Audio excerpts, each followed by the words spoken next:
Pertama-tama saya mohon maaf, ini internetnya kayaknya akan jadi tantangan ya, karena saya menggunakan cadangan nih jalur sinyalnya, karena Telkom kayaknya teknisi belum ada yang datang. Tapi mudah-mudahan bisa diikuti. Ini juga ada rekamannya, jadi kalau misalnya terputus, saya tolong kasih feedback ya, kalau suara saya nanti hilang. Oke, baik, saya akan mulai.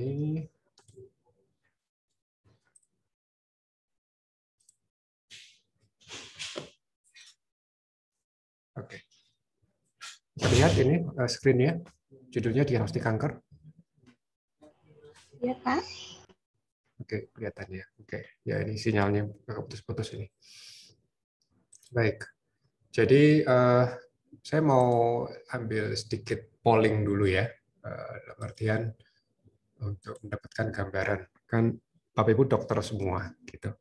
Jadi kalau misalnya ada pertanyaan dari pasien gini ya, atau dari awam gitu kan, sebetulnya tujuan diagnostik itu apa saja?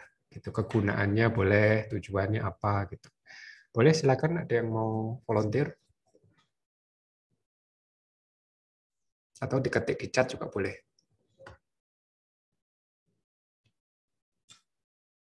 Atau saya tanya aja mungkin ya, sesuai dengan apa namanya urutan yang ada di sini.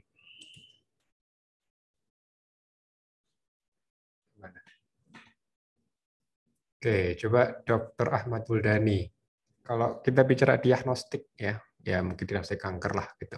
Kira-kira tujuannya apa atau kegunaannya apa? Kalau pasien, dok ini tujuannya apa sih dok? Gitu. Kira-kira bagaimana? Maksudnya untuk pemeriksaan penunjangnya dok? Pak. Oke, penunjang misalnya gimana? Yang bahasa yang orang awam pahami gitu. Misalnya kalau sebelum ada pemeriksaan penunjang, kita lakukan anamnesa terlebih dahulu sih, Pak. Kemudian kita untuk maaf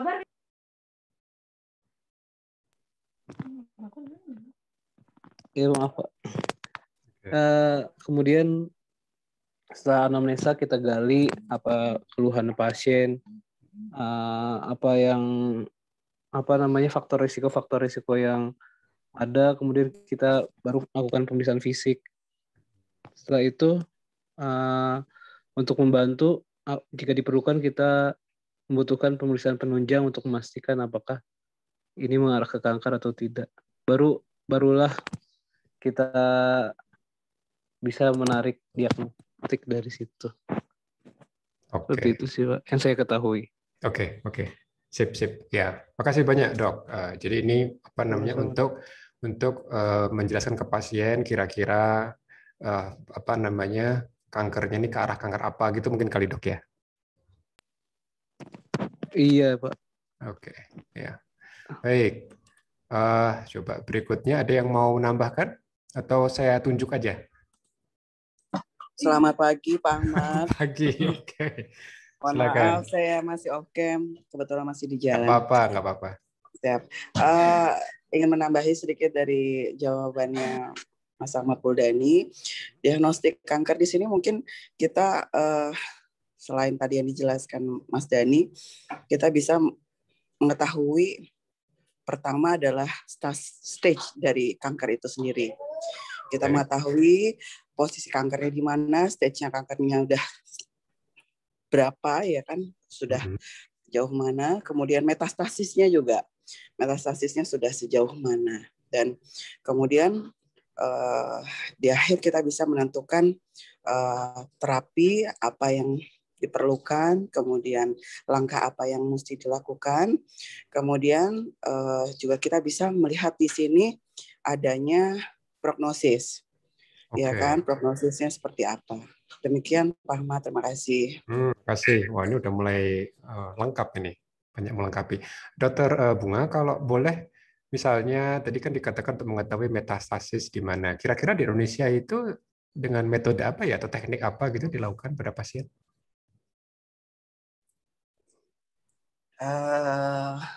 Nah itu saya belum terlalu dalam.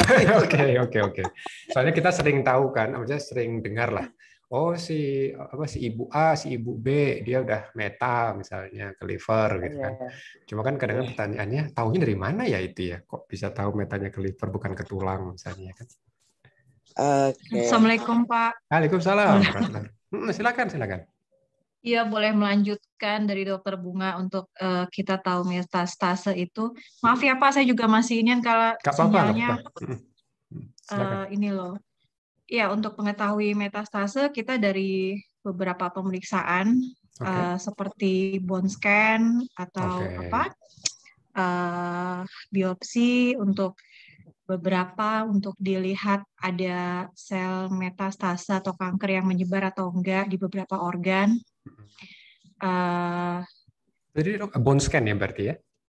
Iya, bone scan. Bone scan Bone yang scan. paling banyak kan untuk Oke. melihat metastase jauh kan biasanya kita melihatnya bone scan. Biasanya tulang itu indikator untuk melihat metastase jauh ya Pak ya.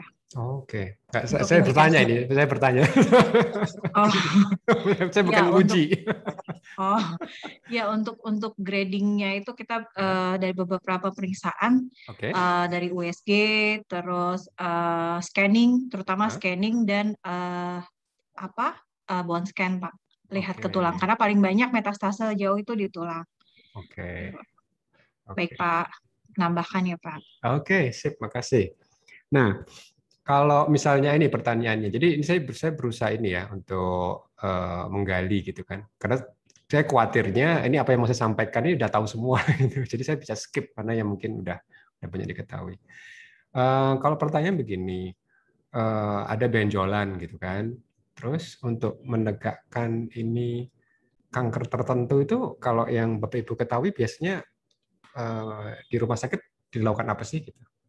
Tadi yang bisa bantu jawab? Biasanya dilakukan biopsi, Pak Ahmad. Biopsi. Nah, setelah biopsi itu apa yang terjadi proses berikutnya? Dia akan biasanya dengan biopsi, dokter akan melakukan pemeriksaan yang TNM itu, Pak. Dia akan melihat ukurannya berapa, terus jumlah kelenjar beningnya, terus M-nya itu ya metastasisnya udah sampai mana. Oke. Kalau nggak salah ya Pak Ahmad. Ya, setelah di biopsi itu di grading Pak. Jadi untuk penata laksananya itu kan tergantung dari grading si kankernya itu. Oke. Grading itu apa ya? Kalau bahasa awamnya itu kira-kira, Dok? Maksudnya itu yang dinilai sudah sampai mana ininya, kan ada yang grade dari si kankernya udah yang grade berapa gitu Pak. Dari TNM-nya itu juga, dari biopsinya, dari semuanya yang dilihat. Metastasenya itu udah sampai mana. Seberapa berat si kansernya itu. Ya, emang itu standar ya berarti ya untuk pasien baru ya berarti. Oke, makasih banyak ini. Ada yang mau menambahkan juga mengenai teknik-teknik diagnostik di kanker gitu? Yang lain? Izin menambahkan Pak. Mungkin tadi melengkapi yang yang tadi sudah disampaikan. Kalau untuk benjolan biasanya memang dilakukan anamnesis dulu. Ini faktor resikonya dari apa? Karena benjolan kan bukan berarti kanker. Jadi harus dipastikan dulu, kalaupun itu ke arah kanker, ini jinak atau ganas, biasanya dilakukan pemeriksaan fisik dulu. Nah, itu tadi salah satunya yang sudah disebutkan, jadi ada klasifikasi TNM untuk memastikan ini ke arah nanti menentukan stagingnya itu atau gradingnya itu seperti apa. Jadi dari pemeriksaan fisik itu baru nanti pemeriksaan penunjang. Pemeriksaan penunjangnya itu tergantung dari lokasi kankernya. Jadi bisa dilakukan USG. Terus kalau untuk mau lihat ada metastasis, mungkin bisa dilakukan ronsen toraks untuk apakah itu ada metastasis ke paru, kemudian bone scan atau USG seperti itu Pak. Jadi untuk bisa mengarahkan nanti terapinya sama untuk melihat nanti prognosis dari kanker tersebut. Terima kasih Pak. Makasih. Nah, mungkin yang terakhir nih sebelum kita mulai ya. Ini kayaknya kan di kelompok ini banyak dokter kulit ya, atau mungkin banyak berkecimpung di bidang kulit, gitu ya. Kalau hasilnya dari profil Bapak Ibu sekalian, saya kan orang awam nih. Itu cara tahu ini misalnya kulitnya ada sesuatu yang nggak aneh nih, nggak wajar gitu ya. Itu apa ya kira-kira yang bisa dilakukan untuk membedakan ini tuh jangan-jangan melanoma atau mungkin andeng-andeng biasa gitu. Tahu andeng-andeng ya? Andeng-andeng itu apa sih bahasa Indonesianya? Kayak gitu. Itu kira-kira ada tekniknya nggak sih itu untuk beda ini? Di bidang perkulitan. Dari fisik, Pak.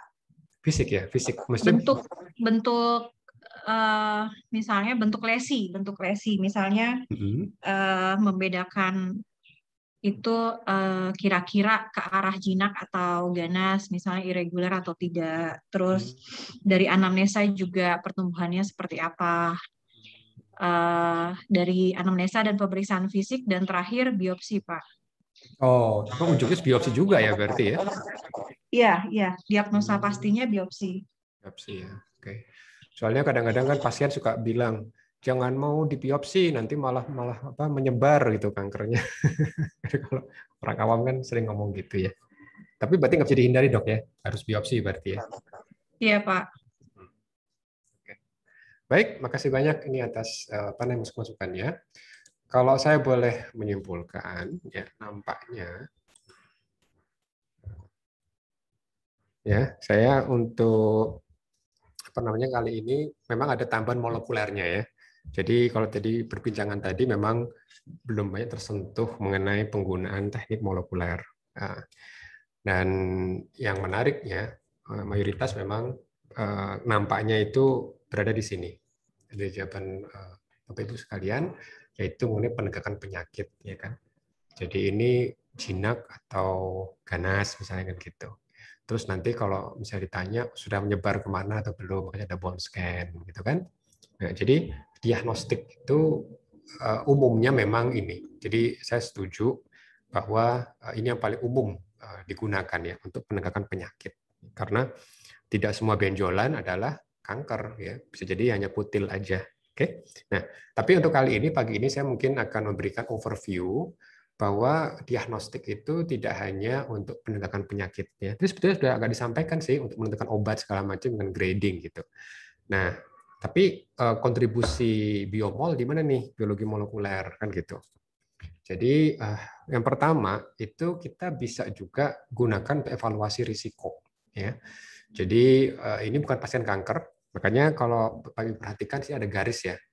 Garis, terus di atasnya ada kata kanker, di bawahnya kata normal. Ini sebetulnya batas ya, batas untuk mengatakan posisi dari diagnostik yang kita lakukan. Jadi nanti diagnostik yang ada di bawah garis ini dilakukan pada orang yang secara klinis normal. Oke. Sementara yang di atas garis ini diagnostik yang dilakukan pada orang-orang yang sudah sakit. Nah, penegakan penyakit ini menjadi krusial. Dia itu arahnya ke atas atau ke bawah. Gitu. Ya makanya ini ada maknanya ini. Ini bukan cuma hiasan garis itu enggak, tapi maksud saya ini adalah garis pembatas. Gitu. Nah, makanya kita harus tahu pada titik apa nih kita akan melakukan diagnosis. Oke? Nah, kalau dia orangnya sehat, dia bisa dilakukan diagnostik untuk evaluasi risiko atau bisa juga untuk deteksi dini. Nah, sekali lagi deteksi dini ini hampir nih mendekati ke atas gitu ya. Karena apa? Karena di sini mungkin sudah ada tanda-tanda ya, tanda-tanda paralesi. Kalau evaluasi risiko ini beda. Kalau evaluasi risiko itu dia bahkan sama sekali emang secara klinis normal, benjolan pun nggak ada gitu ya. Oke, tapi kalau deteksi dini kan kita bicara mencari benjolan, ya kan? Nah, setelah penyakit ditegakkan, oke ini memang kanker. Berarti pertanyaannya seberapa ganas misalnya ya. Jadi karena kita tahu ada kanker atau tumor yang indolen ya, yang dia itu nggak kemana-mana sebetulnya, lama tumbuhnya gitu ya, tapi emang nyusahin gitu kan. Nah uniknya kayak tumor apa namanya kepala, makanya disebutkan kan brain tumor ya, bukan brain cancer sebetulnya, karena kan dia itu emang tumbuhnya aja di kepala gitu kan. Dia nggak pernah metastasis kalau kita bicara brain tumor. Cuma karena lokasinya di otak, dan di otak itu banyak fungsi-fungsi penting termasuk untuk bernafas, itu kalau dia tumbuh terus kan bahaya. Kalau dia menekan batang otak kan masalah itu nanti. Nah, tapi ada juga tumor yang akhirnya bisa menyebar menjadi cancerous gitu kan. Nah, kita pengen tahu nih, ini dia akan diam-diam aja di situ atau dia akan cepat untuk menyebar. Nah, kalau menyebar ke organ jauh itu bahaya. Makanya ini ada prognosis gitu kan, seperti apa.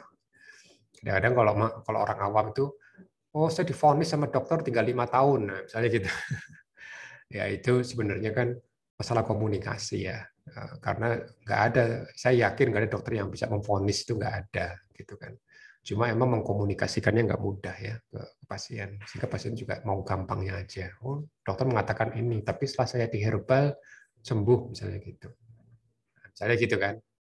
Nah, cuma kadang-kadang kita nggak tahu ya, ada juga yang di herbal tapi tetap meninggal. Gitu. Nah ini tantangan juga. Lalu habis dengan prediktif. Jadi misalnya dikatakan prognosisnya ya misalnya median survival-nya atau median progression-free survival-nya katakan 1 tahun misalnya gitu kan. Oke, apa yang bisa dilakukan? Nah, obatnya apa? Gitu. Atau perlu nggak diobati? Gitu kan. Nah, prediktif ini juga nanti kita akan lihat upaya diagnostik untuk prediktif. Lalu yang terakhir adalah pemantauan. Jadi udah diobatin, ya, tapi kira-kira obatnya ini enggak, obatnya dia berfungsi enggak gitu. Oke.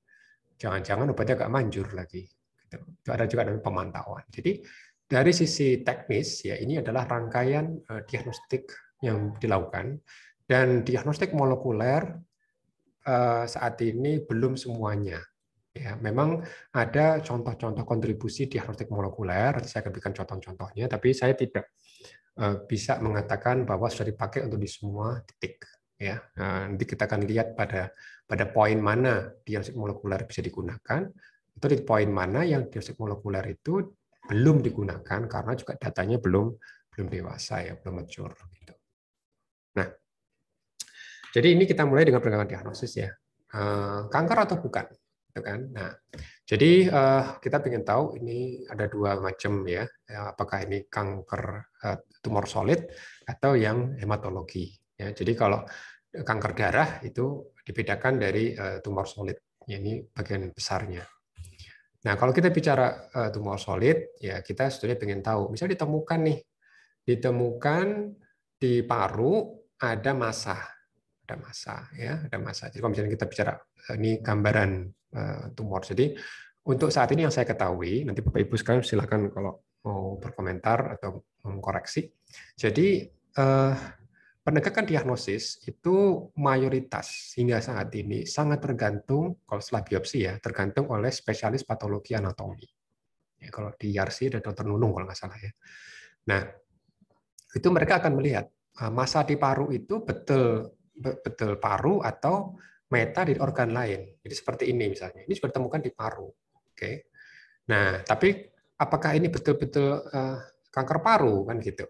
Nah, di sini ini menunjukkan kalau dia kanker paru ya, ini secara morfologi seperti ini gitu kan. Saya bukan dokter patologi anatomi, saya juga nggak bisa menjelaskan ini perbedaan gambar ini apa. Tapi kita bisa konfirmasi dengan pemeriksaan penanda tumor ya. Jadi di sini kalau dia squamous cell carcinoma, ini biasanya kalau diperlukan itu ada konfirmasi dengan pemeriksaan imunohistokimia, ya. Misalnya TTF1, ya TTF1 itu kalau dia kasusnya squamous dia negatif. Nah, jadi di intinya itu negatif, tapi kalau dia adenokarsinoma dia positif, coklatnya kelihatan banget, gitu. Atau dia mungkin small cell carcinoma. Jadi ini adalah penegakan diagnosis ini penting karena seperti yang tadi dokter sampaikan juga, terapinya bisa beda. Jadi terapi untuk squamous, terapi untuk adenokarsinoma, terapi untuk small cell carcinoma itu bisa beda.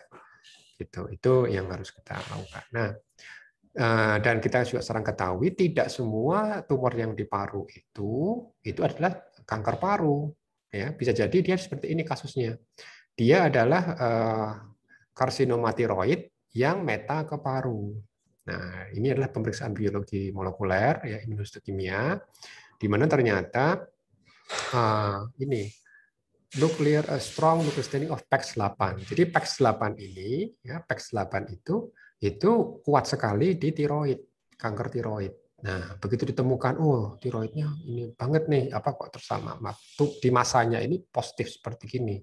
Nah, berarti kita bisa mengeksklusi tumor paru, gitu. Karena di paru itu nggak ada. Jadi mereka sudah cek banyak sekali paru, gitu kan. Nah, seperti apa karsinoma lung ya paru itu PAX8 negatif. Nah, tapi kalau dia positif, nah berarti mengkonfirmasi ini adalah tiroid dan diperkuat lagi dengan adanya mutasi BRAF 600E. Jadi ini kita punya antibodi yang mengenali mutan dari protein BRAF dan ini memang sangat terkenal di tiroid. Jarang sekali ditemukan di paru.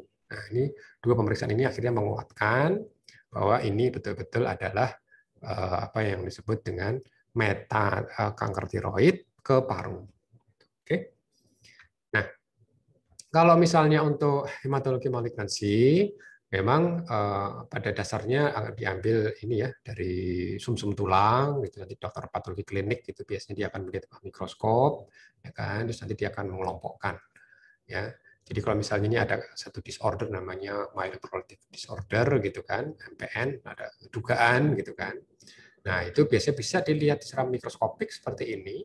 Atau ini juga, nah ini di sini bisa menggunakan apa yang disebut dengan biologi molekuler, ya, untuk menguatkan lagi. Jadi kalau misalnya dilihat dari penampakan ini, penampakan apa namanya gambaran dari sumsum tulang, gitu ya. Nah, tapi kalau misalnya gambarannya agak apa ya kurang jelas atau bagaimana, gitu ya. Nah, itu bisa dibantu dengan pemeriksaan biologi molekuler. Itu nanti ada apa namanya penanda tumor namanya BCR-ABL. Ya, BCR-ABL itu adalah fusi dari gen BCR dan ABL. Ya, satu di kromosom 9, satu di kromosom 11 kalau nggak salah ya. Nah, itu fusi ini itu akan menanda bahwa dia termasuk kalau dia positif itu berarti masuk ke diagnosisnya CML, ya, chronic myeloid leukemia. Tapi kalau dia negatif, nah itu mungkin ada pemeriksaan yang lain, bisa menggunakan ini. Mutasi, pemeriksaan mutasi JAK2 V617F gitu. Nah, jadi pemeriksaan-pemeriksaan seperti BCR-ABL, JAK2 itu menggunakan PCR. Nah, itu pakai primer juga. Jadi Bapak Ibu sekalian kemarin sudah belajar ya mengenai desain primer gitu ya. Yaitu di laboratorium di lab molekuler yaitu kerjanya seperti itu. Kita desain primer, lalu kita berusaha mendeteksi ada mutasi ini apa ini gitu ya. Jadi ini artinya memang digunakan di klinik itu digunakan.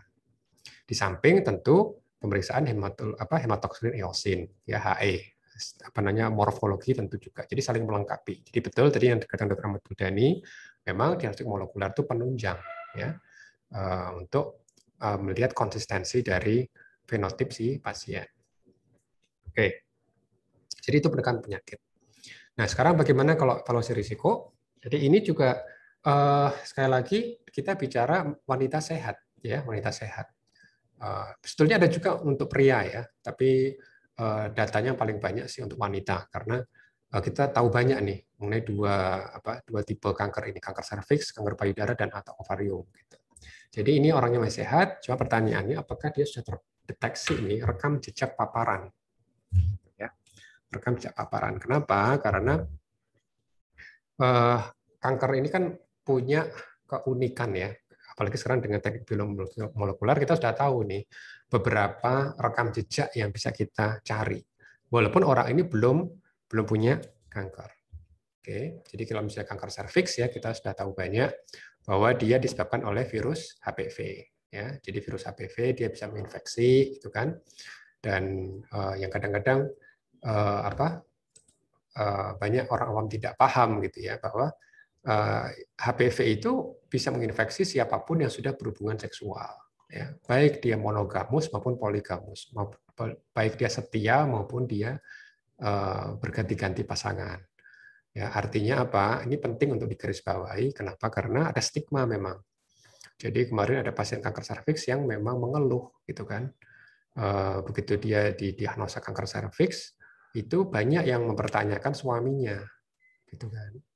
Nah ini juga penting diketahui ya, karena begitu dia berhubungan seksual, disitulah HPV bisa masuk. Kenapa? Karena HPV itu memang bisa ditemukan di banyak tempat sebetulnya.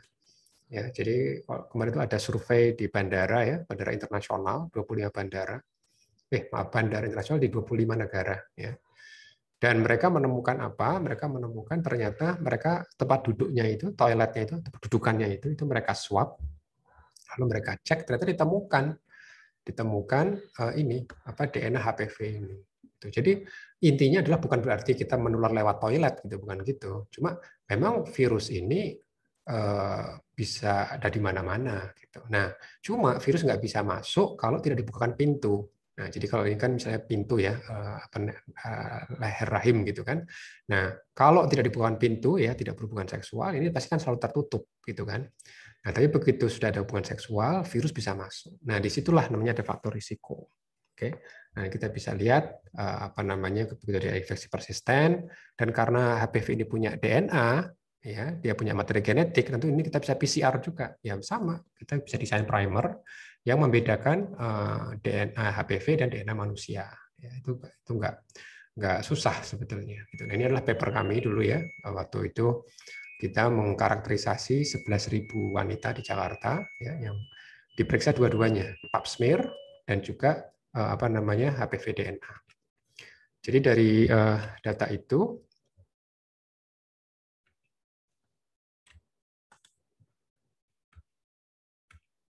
dari data itu kita bisa ketahui bahwa ada subtipe HPV yang agak unik gitu. Nah, jadi kalau kita ketahui vaksin HPV itu kan dia menyasar atau proteksi terhadap tipe 16 dan 18. Ya, jadi HPV yang menyebabkan kanker itu nggak banyak, cuma 15 tipe sebetulnya. Nah, tipe 16 dan 18 ini yang relatif umum. Nah, tapi kalau kita ambil dari wanita sehat itu proporsi 16-18 itu nggak banyak, ya mungkin cuma 20% gitu kan, ya, dari wanita yang positif. Nah, jadi kalau misalnya kita lihat ini dari 11.000 wanita yang positif HPV-nya ada berapa? 11%. Nah, di sini nih 11%. Nah, 11% ini ketika kita jabarkan lagi, inilah datanya, gitu ya. Nah, dari yang 11% ini yang paling umum adalah tipe 52. Ya, tipe 52 yang paling umum, dan ini belum diproteksi oleh vaksin. Ya. Nah, maka dari itu memang artinya apa? Artinya setelah vaksin pun jangan lengah, tetap harus cek rutin ya, baik pap smear dan kalau saran saya dilengkapi dengan tes DNA HPV. Dan ini juga datanya menunjukkan kita bagi menurut usia ya, kelompok usia. Kalau usia di bawah 25 tahun itu memang infeksi HPV itu tinggi emang ya. Kita bisa lihat di sini itu tinggi ya, jumlah ini yang segitiga ini kan banyak di usia di bawah 21 tahun, di bawah 24 ini agak turun sedikit. Nah, sekitar 39 itu lebih sedikit HPV-nya. Tapi HPV itu sangat tinggi di usia muda. Oke, nah maka sebetulnya di sini akan terlihat bahwa untuk vaksin itu memang sebaiknya di usia muda, ya semakin usia muda. Karena apa? Karena dia itu punya kemampuan untuk menghilangkan eliminasi virus. Nah, tapi kalau misalnya sudah di usia di atas 30 tahun, ya kan, memang dia nggak banyak tidak banyak HPV yang ada, tapi HPV yang ada ini dia cenderung yang berbahaya, yang persistensi soalnya. Gitu. Makanya untuk usia di atas 30 tahun, itu sebetulnya yang diperlukan adalah screening, yaitu HPV atau pap smear, bukan vaksin sebetulnya. Karena apa? Vaksin itu hanya bisa mencegah virus yang belum masuk. Tapi kalau virusnya sudah masuk, ya bisa dibilang nggak berguna sebetulnya. Gitu. Ya, jadi makanya idealnya memang vaksin itu untuk anak gadis, ya remaja, ya belum berhubungan seksual. Itu di situ manfaatnya itu di situ, ya 90% efikasi itu malah. Tapi begitu dia berhubungan seksual, itu sudah tanda kutip manfaatnya sudah mulai berkurang. Masih ada, tapi tidak sebagus yang sebelumnya. Justru yang bagus kalau di atas 30 tahun itu screening, bukan vaksin. Gitu ya. Ya, makanya kalau kita baca brosur dari perusahaan vaksin, disebutkan di situ, tidak menggantikan pemeriksaan rutin. Oke, itu untuk kanker serviks. Untuk kanker payudara, ini kita juga sudah mulai bahas ya kemarin mengenai germline ya. Mudah-mudahan masih ingat ya makna germline apa. Jadi germline itu artinya mutasi, germline artinya mutasi yang kita bawa sejak lahir, ya sejak lahir. Kalau mutasi somatik itu berarti mutasinya ketika kita sudah dewasa. Jadi kalau kita bisa ada seorang wanita punya kanker payudara misalnya gitu ya. Nah, kalau dia mutasi germline, kita bisa ambil sel dari dari buccal swab misalnya ya, dari rongga mulut atau dari darah tepi, dari leukosit atau dari tumornya. Kalau dia mutasi germline semua pasti terdeteksi. Ya, tidak harus dari tumornya. Tapi kalau dia mutasinya somatik, ya, somatik berarti kita harus ambil jaringan tumornya untuk kita periksa biomolnya, kita periksa gennya, gitu ya. Jadi itu yang kita sebut dengan mutasi germline. Nah, iya kemarin saya maksudnya itu Pak yang sudah ada, sudah existing, maksudnya keturunan. Oh iya. Germline. Ya, oke. Ya, Kan ya. berarti membantu ya kemarin tugas kemarin ya. Ya. Bisa terpapar dengan Ya, makna germline. Oke. ya, ya. Ya, kasih dong. Nah, jadi dari untuk yang mutasi germline itu kontribusi BRCA itu sekitar mungkin ya 20-40% lah. Jadi bukan semuanya. Jadi makanya di sini juga penting nih pasien juga harus tahu, dok, saya diperiksa BRCA-nya untuk apa gitu kan. Nah, dokter akan menjelaskan. Atau kadang-kadang malah kebalik, pasiennya yang malah ngotot. Saya udah baca koran nih dok, gitu kan. Angelina Jolie diperiksa gen BRCA, mau dong saya juga, gitu misalnya. Gitu. Nah, ini dokter juga harus menjelaskan juga, jangan sampai ada over ekspektasi. Karena kan memang pemeriksaan BRCA masih agak mahal ya. Itu berkisar antara 5 sampai 10 juta gitu, tergantung apakah kita periksa BRCA lengkap atau BRCA saja misalnya gitu.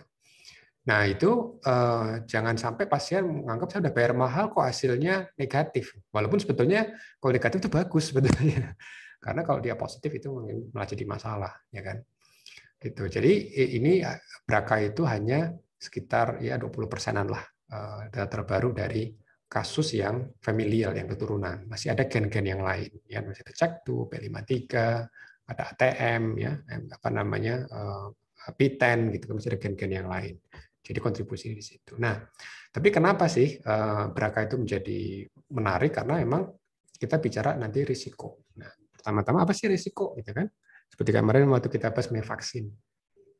Apa sih menurunkan risiko? Nah, jadi risiko itu sebenarnya sederhananya itu persentase of incident. Makanya kemarin kan kita diskusi ya. Jadi ketika efikasi vaksin itu 70%, itu bukan berarti 30% orang yang divaksin akan kena COVID gitu. Bukan seperti itu ya.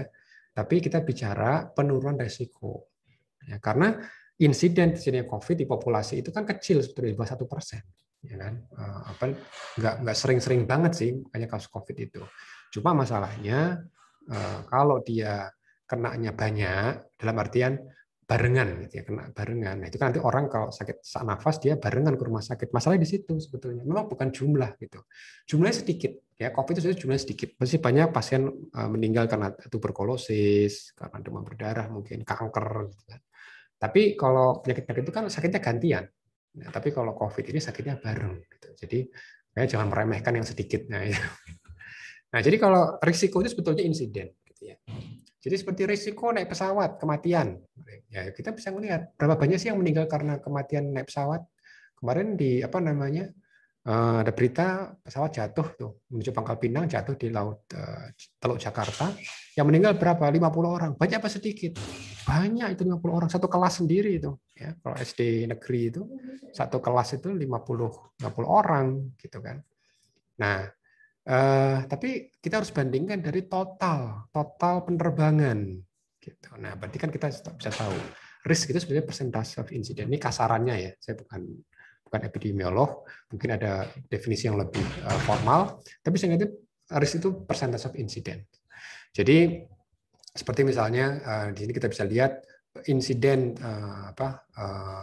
risiko terhadap COVID ini fatalitasnya ya tinggi sekali, persentasenya 14,8. Nah, ini tinggi dibandingkan apa? Dibandingkan anak SD misalnya, ya kan? Nah, makanya sebagian orang mengatakan udah buka aja sekolah gitu kan, karena sekolah itu kan anak-anak muda ya. Tapi jangan lupa kalau kepala sekolahnya usianya 60-69 ya ini kan 10 kali lipat ini hampir ya 10 kali lipat, 15 kali lipat malah risiko kematian pada kepala sekolah kalau dibuka. Nah, makanya di sini pembukaan sekolah itu juga harus mempertimbangkan banyak hal. Kan nggak mungkin cuma muridnya yang masuk, gurunya nggak boleh masuk kan.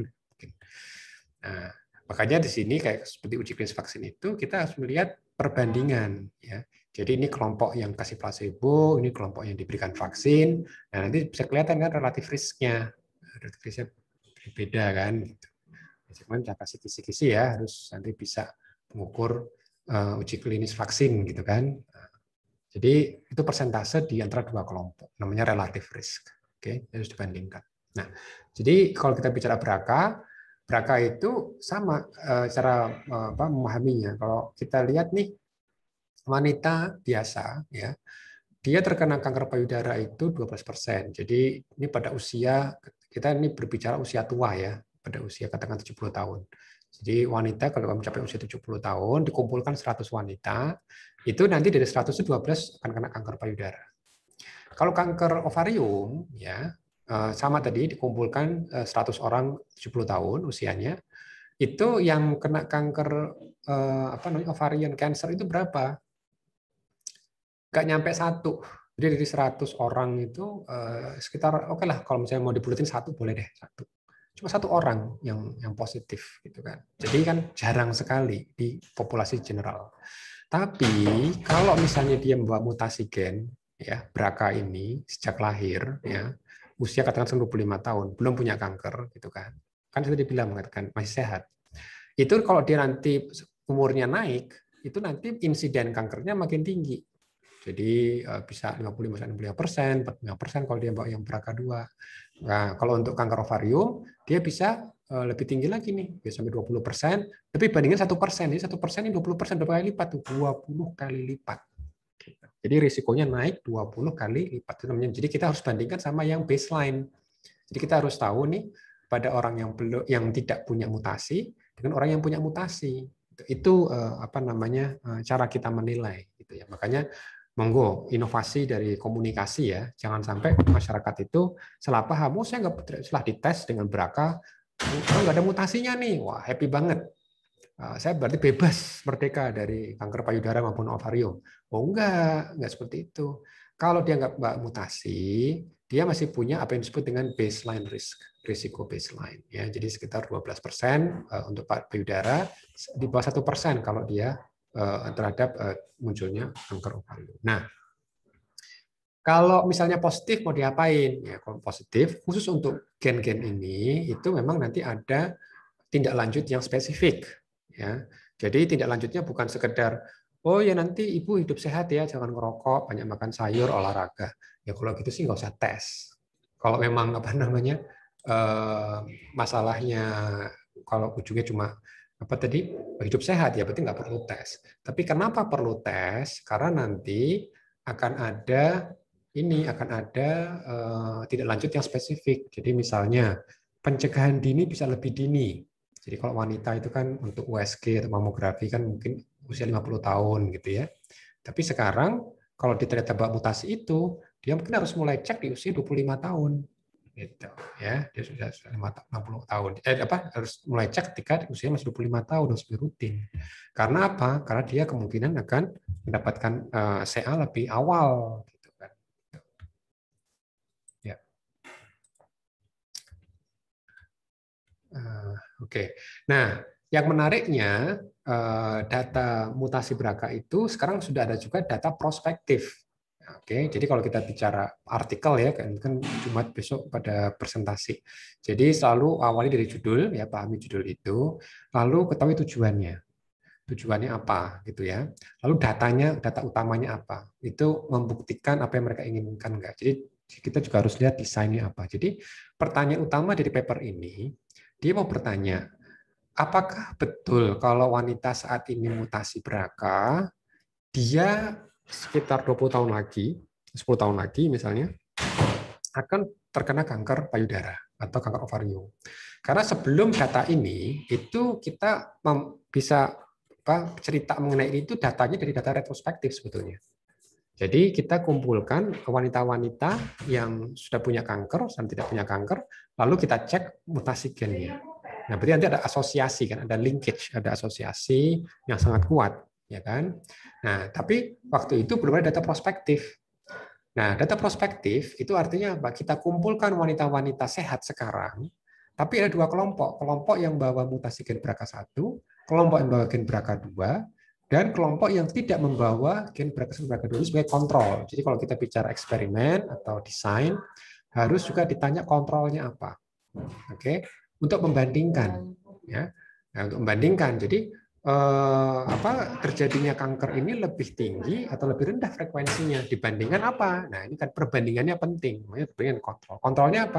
Wanita yang tidak punya mutasi gen BRCA1 atau BRCA2. Nah, makanya di sini harus diikuti. Jadi desainnya apa? Prospektif. Ya, prospektif. Artinya apa? Kita akan lihat ke depan. Nah, jeleknya karena ini perlu waktu lebih dari 10 tahun, ya biasanya yang meneliti di sini bukan anak S3, kelamaan gitu kan, kapan selesainya gitu. Jadi biasanya mungkin fellow atau staff peneliti gitu kan, yang sudah punya job di universitas misalnya gitu. Nah, itu mereka yang meneliti itu karena mereka akan follow up. Nah, dari data itu mereka bisa melihat apa disebut dengan cumulative risk dan incidence ratio. Jadi ini kelompok BRCA1, kelompok BRCA2, ini yang tidak membawa BRCA2 ya.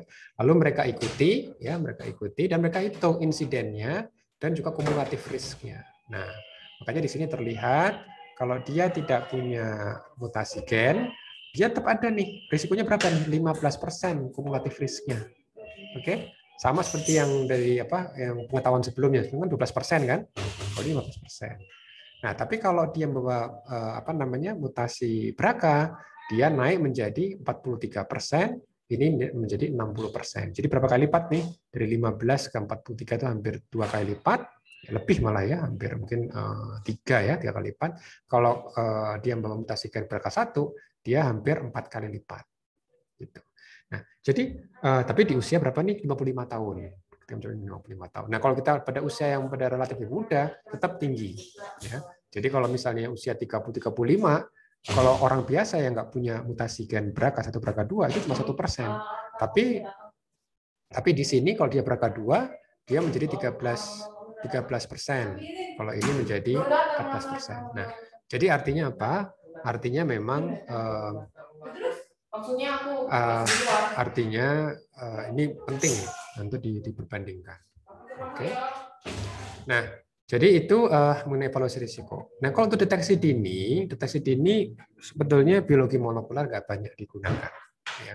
Karena masih tergantung dari pemeriksaan fisik ya, seperti mamografi atau pemeriksaan dari pap smear gitu ya. Nah, tapi kanker serviks memang sudah diupayakan, tadi saya sampaikan dibuat kombinasi. Jadi pap smear dan juga DNA HPV gitu ya. Nah, kalau misalnya kita ketahui untuk pemeriksaan HPV DNA ini kan berbasis mencari PCR di sini. Oke, PCR di sini kita bisa lihat gitu kan. Nah, cuma kalau dibandingkan mana yang lebih sensitif nih untuk mengenali. Jadi kalau datanya itu adalah pap smear negatif, ya pap smear negatif, itu pertanyaannya betul negatif nggak? Karena kan pap smear kan mencari gambaran sel, ya mereka itu kan melihat sel-sel seperti ini. Oke, nah sel seperti ini kalau misalnya nih patolognya lagi capek misalnya kan, bisa jadi dia miss kan, karena kan harus mencari sel yang abnormal dari mungkin ribuan sel dari slide itu gitu. Nah, makanya untuk pap smear itu harus dilakukan setiap tahun. Nah, juga kalau kita survei nih di kelompok kohort kita ya, mahasiswa S2 PRC gitu kan. Coba mana yang tahun lalu sudah pap smear misalnya. Nah, itu juga kita bisa jadi menarik nih. Apakah compliance untuk pap smear itu bahkan rutin dilakukan oleh para profesional kesehatan gitu. Jadi kadang-kadang kan kita ajak wanita umum ya awam untuk pap smear, tapi di kalangan para profesional itu sendiri serutin apa enggak? Ini kan juga satu hal ya. Tantangan juga ya, compliance untuk rutin pap smear. Nah, ini kalau pap smear harus setiap tahun. Kenapa? Karena untuk memastikan siapa tahu kalau misalnya ada yang tumbuh lebih sel yang tumbuh, sel lesi yang tumbuh itu bisa ketangkap lebih awal, gitu kan. Nah, di sini dibandingkan dengan data HPV. Jadi sekarang ini skenarionya ya kita fokus di sini aja ya. Sebenarnya bersama ini bedanya cuma lesi CIN3 plus ini CIN2. Jadi CIN itu artinya adalah lesi pralesi kanker. Kalau CIN3 itu lebih mendekati kanker, kalau CIN2 itu masih balik ke normal. Anggap aja ke gene 3 yang di sini. Jadi inilah waktu, ini adalah insiden. Jadi ini adalah kelompok wanita yang hasilnya itu bisa dua macam. Hasilnya itu adalah pap smear yang negatif dan HPV-nya negatif, ya, dan atau HPV negatif. Jadi kalau kohort yang ini itu sebetulnya dia pap smear-nya negatif. Jadi tidak ditemukan lesi.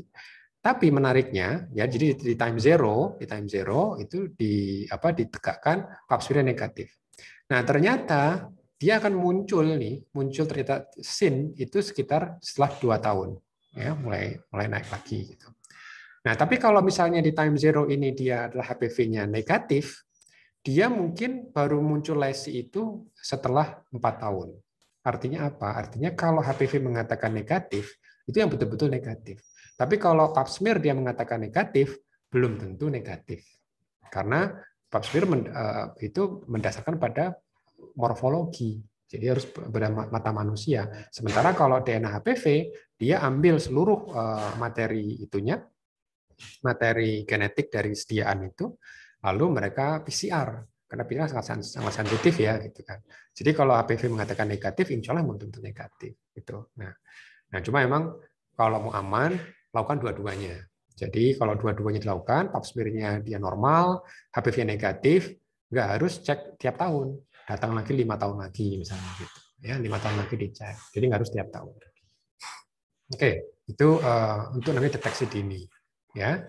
Nah, kalau misalnya untuk prognosis, prognosis ini kan kita ketahui breast cancer itu kan ada stadiumnya ya, ini gambaran stadium ya, secara singkat ini kalau orang awam biasanya menggunakan gambar ini. Jadi kalau stadium 3 itu dia sudah masuk ke kelenjar getah bening ya, sudah agak jauh. Dia nggak cuma ada di sini ya, kalau ini kan masih localized gitu kan. Itu. Ini kalau stadium 3 sudah agak menyebar, nggak cuma di sini doang, dia sudah bisa menyebar. Kalau 4 itu sudah ke organ jauh seperti paru, liver, otak, tulang gitu kan. Itu yang memang ini agak berat nih. Karena survivalnya 16%. 16% ini nggak berarti vonis ya. Ada juga pasien udah metastase kemana-mana, dia bisa hidup sampai 10 tahun juga ada. Karena termasuk orang yang 10, masuk yang 16% ini gitu ya. Jadi ini memang mengkomunikasikan ke pasien itu juga harus hati-hati ya. Ini bukan vonis loh, bukan. Cuma memang kemungkinan, karena namanya risiko tadi itu seperti itu ya. Nah, coba pertanyaannya nih, kalau pasien stadium 1-2, oke, ini kan masih localized kan, masih localized. Nah, pertanyaannya setelah dioperasi perlu tambahan kemoterapi enggak? Gitu. Nah, kalau untuk ini ada nih pemeriksaan diagnostik molekulernya. Ya, caranya dengan melihat ekspresi gen.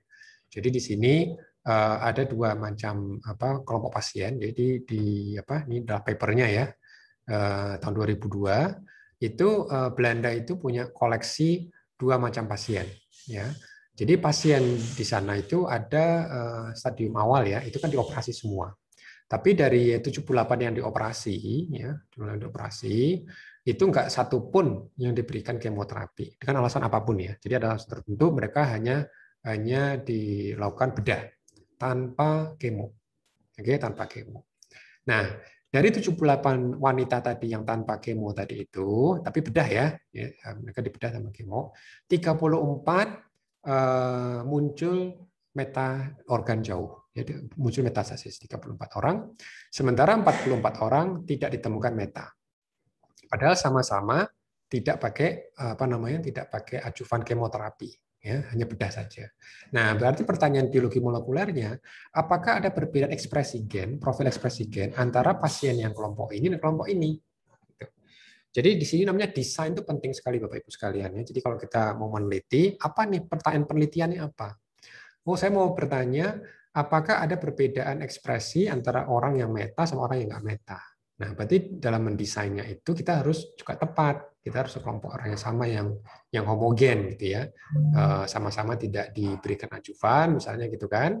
Lalu kita punya sampel, ini namanya studi retrospektif ya berarti ya, masa lalu. Lalu waktu juga harus sama, dalam waktu 5 tahun, dalam waktu 5 tahun. Nah, kalau desain ini udah bagus, baru nanti kita cek ininya, biologi molekuler. Karena tes biologi molekuler itu hanya metode uji, itu bukan metode bukan apa ya, sesuatu yang sangat canggih gitu ya. Tergantung desainnya. Kalau desain itu buruk gitu ya, desainnya itu nggak jelas, ya kita hanya buang-buang uang saja. Ini kan mahal juga pemeriksaan ekspresi gen gini. Nah, setelah mereka melakukan ekspresi itu ternyata memang beda gitu ya. Jadi ini mereka itu melihat 70 gen ya. Ini 70 gen, ini ke nomor 1, ini ke nomor 70. Ini pasien nomor 1, ini pasien nomor 78. Oke, jadi ini adalah setiap baris ini adalah pasien, setiap kolom ini adalah gen. Jadi pasien yang ternyata risikonya rendah, ya risikonya rendah, itu di 2/3 gen pertama dia ekspresinya rendah, tapi di 1/3 atau 1/4 gen terakhir itu ekspresinya tinggi. Nah, kelompok ini adalah kelompok yang risiko rendah. Jadi dia tanpa kemo, ya cukup bedah saja, itu tidak ada metastasis dalam kurun 5 tahun. Nah, jadi kalau bahasa medis itu sangat spesifik ya. Nggak akan ada metastasis berapa lama? Setahun, 2 tahun, 3 tahun, 10 tahun, 20 tahun gitu kan. Nah, di sini karena mereka menggunakan sampel yang 5 tahun, ya mereka mengatakan, prediksi mereka kalau ekspresi gennya seperti gini, jadi yang 2/3 gen itu rendah, 1/3 terakhir adalah tinggi, maka ini adalah konsisten dengan risiko rendah. Tapi kalau kebalik, misalnya ya, yang 2/3 ini adalah tinggi ekspresi gennya, sementara yang 1/3 terakhir adalah rendah, berarti dia termasuk orang yang risiko tinggi. Akan muncul, kita nggak tahu pada tahun keberapa, tapi akan muncul dalam periode 5 tahun itu metastasis. Nah, cuma kan ini kan bisa dibilang otak-atik gatuk, ya kan? Karena desain studinya apa? Retrospektif. Dan di sini memang rentan permainan dengan data. Ya, jadi misalnya nih supaya kelihatan bagus, ini kan bagus banget nih. Jadi merah di sebelah sini, kebalikannya di sini jadi hijau, sementara di sebelah sini jadi merah, sini jadi hijau, kan kayak almost perfect gitu kan. Nah, disinilah nanti ya kejujuran harus harus diuji gitu. Nah, makanya ketika data ini keluar, nggak serta-merta langsung percaya. Nah, kalau gitu kita buat desain studi prospektif. Nah, jadi artinya apa? Oke, sekarang kita akan uji seorang wanita ya setelah bedah gitu kan, setelah bedah ambil jaringannya, lalu kita cek dengan teknik ini profil ekspresi gennya mengikuti pola yang atas atau pola yang bawah. Kalau dia ternyata di pola yang bawah, betul nggak kalau kita ikuti 10 tahun lagi atau 5 tahun lagi misalnya gitu ya, betul nggak dia tidak akan mengalami metastasis. Sementara kalau misalnya dia yang seperti ini, apakah dia akan mengalami metastasis? Nah, berarti studinya akan menarik. Jadi nanti merekrut, inilah studinya ya, ini yang dilaporkan ya. Jadi mereka itu melakukan studi prospektif. Studi prospektif yaitu ketika 6.000 wanita nih, hampir 7.000 wanita ya, yang masih early stage. Itu diperiksa dua-duanya, diperiksa dengan secara klinis dan secara secara genomik ya, secara ekspresi gen. Lalu mereka akan assign, kalau dia hasilnya ternyata low risk, dia nggak dikasih kemo. Tapi kalau dia high risk, yang kemungkinan akan ada distant disease, dia diberikan kemo. Gitu. Nah, jadi mereka langsung follow up nih dalam waktu yang nggak lama. Nah, datanya ternyata apa? Seperti ini. Jadi kalau dia ini kan ada kelompok yang high clinical risk, yang low genomic risk gitu ya. Nah, artinya apa? Jadi kalau secara klinis dia harus di kemoterapi, tapi secara profile dia itu artinya low. Nah, ternyata apa? Ternyata hasilnya itu jadi orang yang risikonya rendah tidak diberikan kemoterapi itu hampir sama, gitu. Ya, ini hampir sama. Jadi menunjukkan wanita-wanita ini kalau dia memang risikonya rendah menurut ekspresi gen, ya, dia tidak perlu diberikan kemoterapi, gitu. Ya, jadi artinya kalau sekarang kan karena kita nggak punya metode ini, semua wanita habis bedah seragam diberikan kemo tambahan, dan kemo tambahan kan nggak nyaman juga gitu ya. Nah, tapi dengan data ini wanita bisa memilih kalau ternyata dia risikonya rendah, gitu kan? Kalau risikonya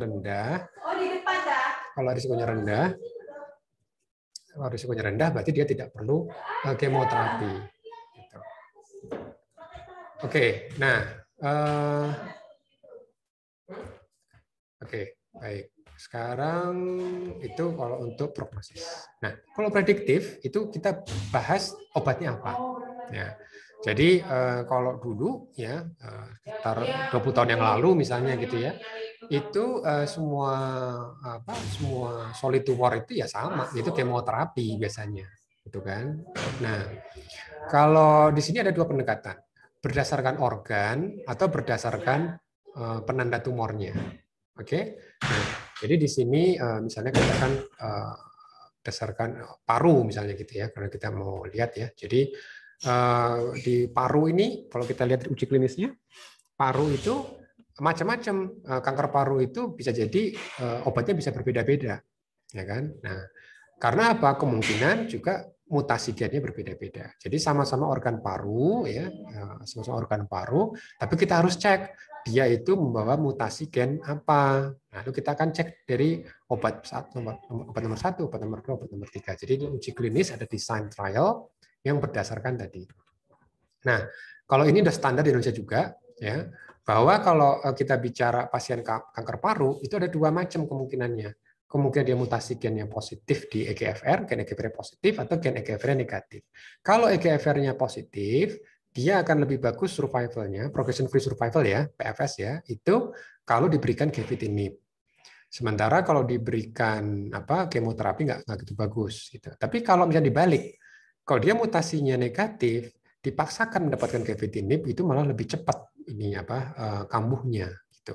Maka di sini pemberian gefitinib atau EGFR inhibitor ya, tyrosine kinase inhibitor itu sangat sangat tergantung dari mutasi gen gitu ya.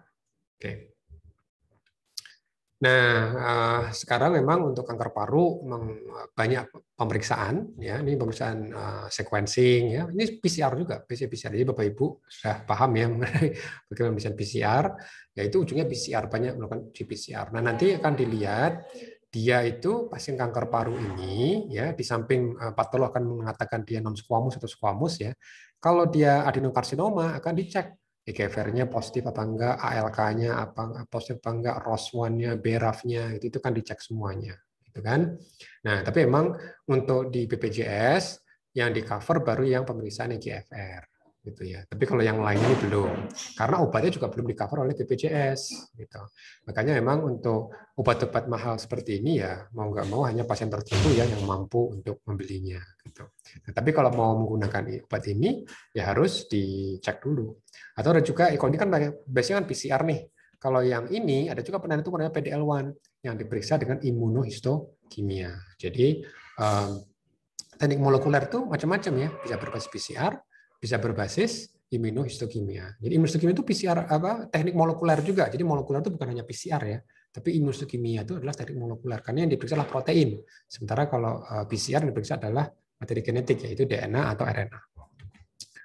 Oke, ini kalau organ dependent. Tapi ada juga yang organ independent, agnostik. Jadi kita nggak peduli organ apa, yang penting ada nggak mutasi yang sama. Jadi mau dia paru, mau dia liver, mau dia otak, mau dia usus, gitu kan. Kalau misalnya dia punya mutasinya sama, mungkin ya keharapan kita responnya juga sama. Jadi kita ketahui ini kayak gen BRCA ya. Kenapa sih gen BRCA ini jadi hot sekarang, terutama di kanker ovarium ya? Karena hasilnya lumayan bagus ya, karena pasien dengan mutasi gen BRCA ternyata dia responnya bagus kalau diberikan PARP inhibitor. Jadi dalam metabolisme kerusakan DNA ya, itu kan ada dua macam mekanisme untuk perbaikan DNA. Jadi dengan berdasarkan kontribusi BRCA atau kontribusi PARP1 ketika ada kerusakan. Nah, kalau misalnya BRCA-nya sudah mutasi, PARP1-nya berusaha mengambil alih gitu ya. Nah, tapi kalau pasien ini mutasi gen BRCA, ini sel kankernya ini kan mutasi gen BRCA, terus dikasih obat, PARP-nya dihambat, nah sel kankernya menjadi sangat sensitif. Nah, ternyata obat ini ketika diuji klinis hasilnya bagus juga untuk kanker pankreas. Jadi tidak hanya di kanker ovarium, ya kanker ovarium. Jadi ini pasien mutan ya, mutan BRCA ya. Ini kalau diberikan olaparib, ini diberikan kemoterapi. Jadi nampak orang yang diberikan olaparib itu PARP inhibitor lebih bagus nih daripada kalau cuma diberikan kemoterapi. Demikian juga untuk kanker pankreas. Kanker pankreas juga susah ya, survivalnya juga masih berat. Tapi udah ada perbaikan nih. Kalau dia punya mutasi gen BRCA, Ya, BRCA diberikan olaparib, dia lebih bagus survivalnya, PFS-nya ya, PFS-nya dibandingkan kalau diberikan kemoterapi biasa. Gitu. Ya, jadi ini sudah mulai ada tren. Ya, kita bisa cek ya, melakukan diagnostiknya terlepas dari tumornya apa. Gitu. Oke. Nah, yang terakhir memang adalah pemantauan. Jadi untuk kanker leukemi, jadi sekali lagi ini kan masing-masing tahapan tadi itu enggak semua kanker juga ya, tapi saya berikan contoh-contoh yang sudah digunakan rutin di klinik. Jadi di sini misalnya ada perusahaan BCR-ABL ya, tes BCR-ABL di kasus CML. Kenapa ini perlu diperiksa? Karena memang CML itu kalau kita lihat ya sejarahnya, itu biasanya yang meninggal itu lumayan cepat gitu. Ya, dalam kurun misalnya separuh, ini kami katakan angka separuh pasien itu akan meninggal sekitar 6 tahun setelah diagnosis. Ya, ini sejarahnya gitu. Tapi setelah ditemukan obat ini pasien itu bisa survive itu bahkan melewati 8 tahun, gitu ya. Jadi artinya apa? Artinya emang ini bisa dibilang miracle drug. Tapi tantangannya dia harus tadi ya. Harus ada mutasi BCR-ABL. Jadi kalau misalnya ini ada gen ABL, ini gen BCR, jadi gen ABL itu di kromosom 9, terus ini gen BCR itu ada di kromosom, 22 ya, bukan 11 ya, mohon maaf, ini tadi keliru. Nah, ketika ada translokasi ini, dia akan menimbulkan penyakit. Nah, penyakit yang didorong oleh mutasi BCR-ABL ini bisa dihambat dengan obat terapi target, yaitu apa? Imatinib mesylate, gitu. Ya, nah imatinib mesylate ini sayangnya dia juga akan ini apa? Sebentar.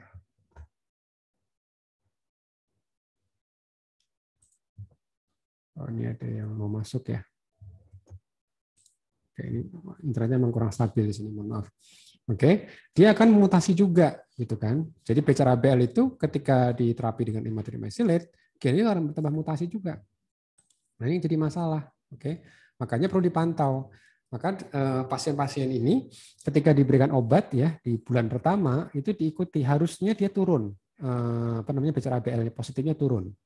Targetnya 0,1%. Jadi kalau misalnya masih di atas 0,1%, berarti mungkin ada resistensi, gitu ya. Makanya kalau misalnya ini pasien-pasien BCR-ABL tahun pertama itu kritikal dalam 12 bulan pertama. Artinya apa? BCR-ABL-nya harus betul-betul dipantau. Nah, ketika dipantau ini, ya, kalau ternyata pasien itu misalnya setelah 12 bulan angka nggak pernah mencapai 0,1%, dia masih di sini misalnya gitu ya, jangan-jangan ada mutasi. Ya. Dan yang kita khawatirkan mutasinya seperti ini. Ini. Jadi ada mutasi 315I. Jadi treonin pada kodon 315 dari treonin menjadi isoleucine. Ya. Kenapa? Karena si obatnya ini tidak lagi bisa nempel karena ada benjolan ini. Karena ini treonin, ini isoleucine. Ya, treonin ini seperti ini, ya. Isoleucine seperti ini. Jadi mekanismenya adalah lihat ini ada gugus tambahan ya, metil di sini, 2 metil di sini. Sementara kalau treonin cuma ada 1 metil dan di sini ada gugus polar. Oke. Nah, ketika ini berubah, ini kan menjadi ada jendolan di sini ya, ada jendolan metil, 2 metil di sini. Nah, sehingga apa? Jendolan ini membuat obat nggak bisa nempel, kecuali obat yang baru. Jadi obat baru ini menarik. Obat yang baru ini yang ikatan molekulnya itu bisa melengkung dia. Ya, makanya garis kuning dia bisa melengkung. Jadi ketika ada jendolan di sini.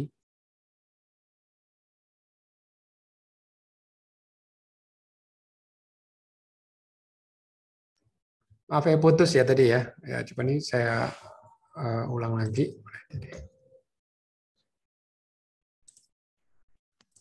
Suaranya putus-putus, Pak Ahmad. Sudah putus-putus ya, oke. Ya nggak apa, nanti ini kan ada rekamannya ya, mudah-mudahan nanti bisa diikuti. Tapi kalau gambarnya mungkin ada ya, oke. Jadi kalau suara saya sekarang gimana? Sekarang lancar. Sekarang lancar ya, oke, baik. Alhamdulillah. Ya, jadi ini adalah gambarannya. Jadi ketika ada mutasi tambahan di sini, ya, jadi berubah kan dari treonin menjadi isoleucine, ada jendolan kan, yaitu ada 2 gugus metil di sini. Metil itu hidrofobik, sementara harusnya kan dia hidrofilik ya, ada dia kan polar gitu kan, oksigen gitu kan, polar. Nah, karena di sini berubah menjadi ada jondolan yang hidrofobik, ini akan membuat obat yang tadinya bisa melekat nggak bisa, kecuali obat yang baru, ini namanya ponatinib. Dia itu punya ikatan yang bisa melengkung. Jadi ketika ada jondolan di sini nggak masalah, dia bisa fleksibel, dia ada fleksibel sehingga bisa. Makanya pasien ini harus dilihat ekspresi gennya tadi itu, kadarnya turun apa enggak setelah diobatin. Kalau nggak pernah turun tetap naik, berarti harus ganti obat. Itulah fungsi dari diagnostik molekuler untuk memastikan pasien tetap bisa kita pertahankan, gitu ya. Oke. Nah, itu yang biasa saya sampaikan. Yang terakhir ini adalah kendali mutu. Jadi rangkaian ini semua tentu perlu dipastikan kualitas pemeriksaannya bagus.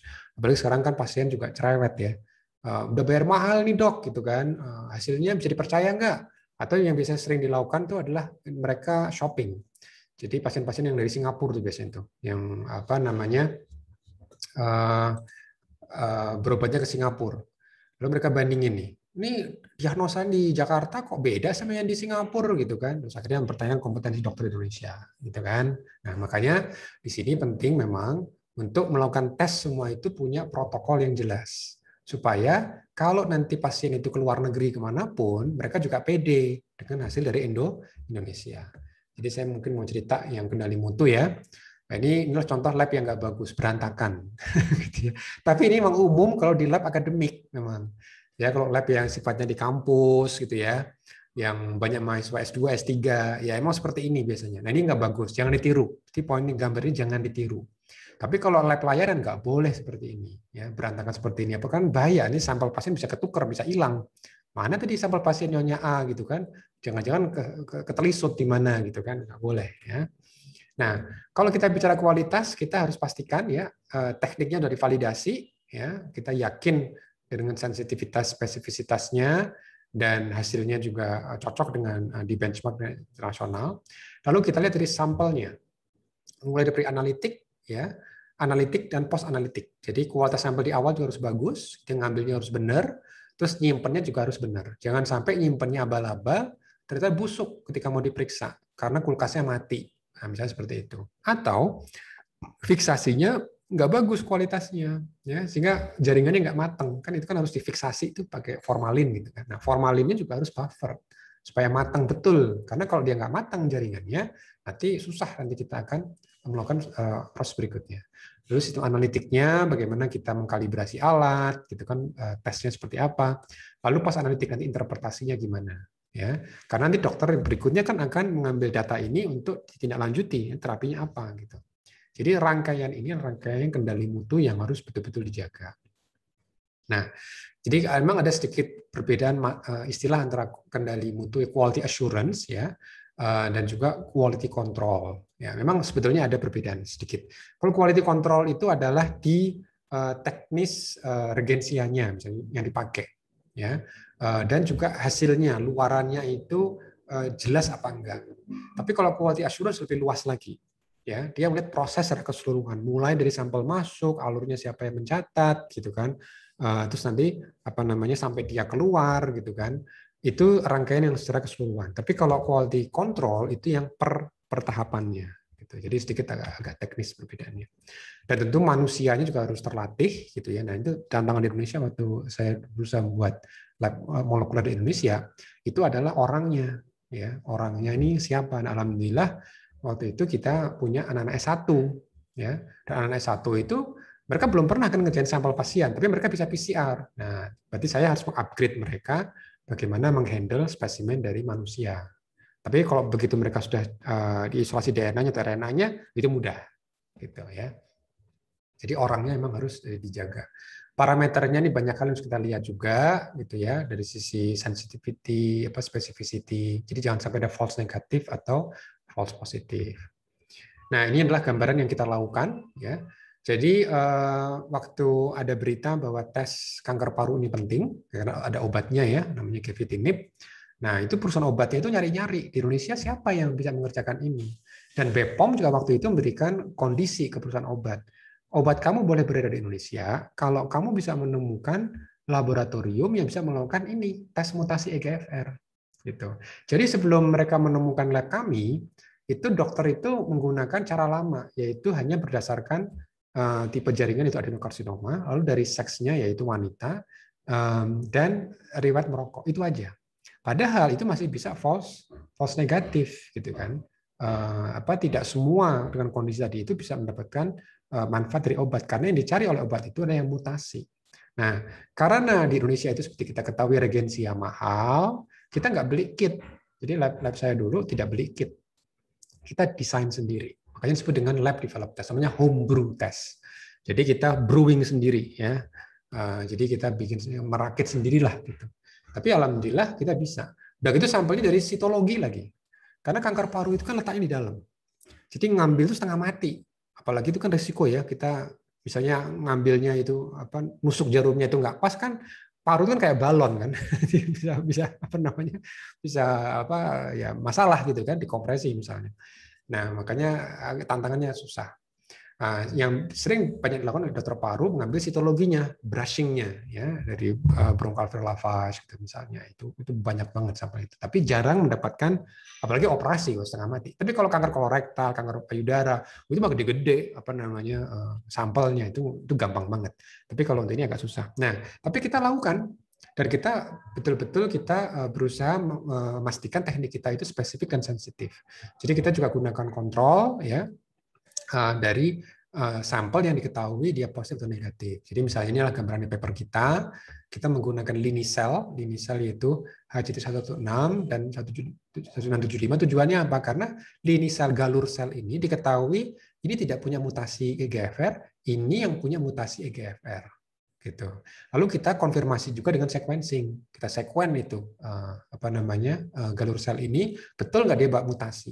Jadi seperti ini nih 1975 ada mutasinya di sini, ya kan? Tapi kalau di 116 tidak ada mutasi. Jadi sebagai kontrol kita, namanya reference material. Jadi kita nggak menggunakan sampel pasien. Jadi sampel pasien jangan pernah menjadi reference material.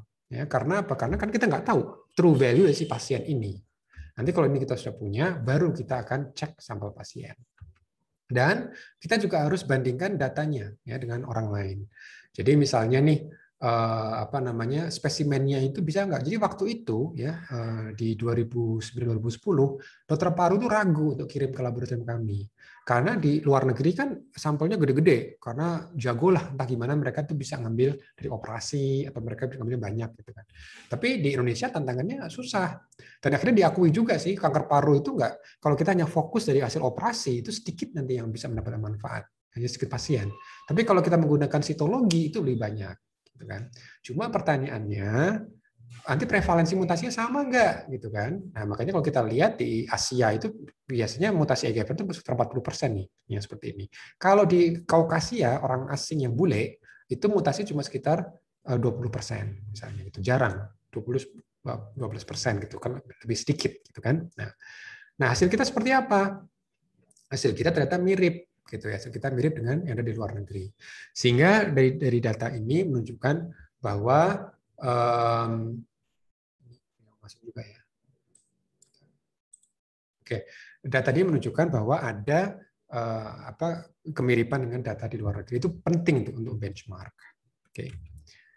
Ya, mungkin itu yang terakhir ya kayaknya dari saya. Coba ini saya stop share. Oke, ya.